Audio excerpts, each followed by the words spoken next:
live in a continent where legislators are measured by the number of funerals that they attend, where the efficacy of legislators is measured by the number of weddings they attend, where their significance is measured by the number of men and women that they support on the day of their weddings. And therefore, we live in a continent where the legislator is misunderstood. We live in a continent where legislators are not called and expected to perform their traditional functions. We were told then that you, honorable members of the House of Representatives, represented us. We were told then that you are our servants. And for a long time, we believed that you are our servants.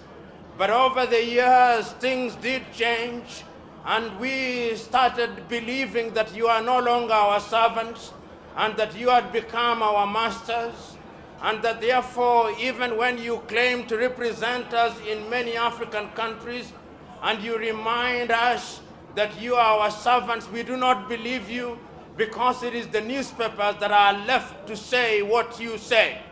The question that you must ask yourself, and this is a personal question, now that you have been given the honor and privilege of serving Nigeria, now that Nigerians and Africans refer you to as honorable members, the question is, are you honorable members or horrible members? Because the question as to whether you are honorable is determined by the service that you render to the people. Now that Nigerians have given you the opportunity to think for them, to imagine for them, when it is reported in the Green Chamber magazine and we talk of Nigeria as being a great country, the question is, and we will be asking you, are you midwives for the good things of Nigeria? Are you midwives that deliver bouncing baby boys and girls? Or you are midwives that kill the children in the cradle? Nigerians will be asking those painful questions which are necessary but uncomfortable. Even as I am congratulating you, ask yourself, do you deserve to be congratulated? Because my congratulations are only useful if you are servants of Nigeria. Nigeria has been becoming great for too long. The time is now that Nigeria must be great, in fact. You will know that in the next few years, Nigeria will produce 1 in every 5 of Africans.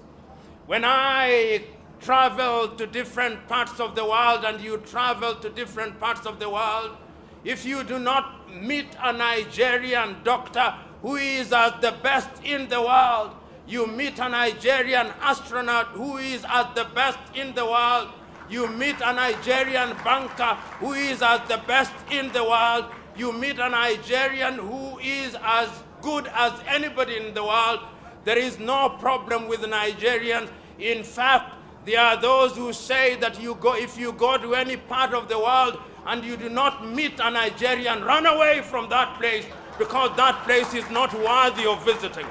Nigeria is a great country, and I have no doubt in my mind that we can make her great. When I hear Nigeria saying that our GDP is only $450 billion, I'm not impressed. And indeed, I remember that a Nigerian son who is now the director of the African Development Bank, Adeshina, said that people do not eat GDPs, and I agree with him. GDPs are not edible. But I hold the view that Nigeria should be in the same space economically as Germany is. Nigeria should be in the same space politically as the United States is.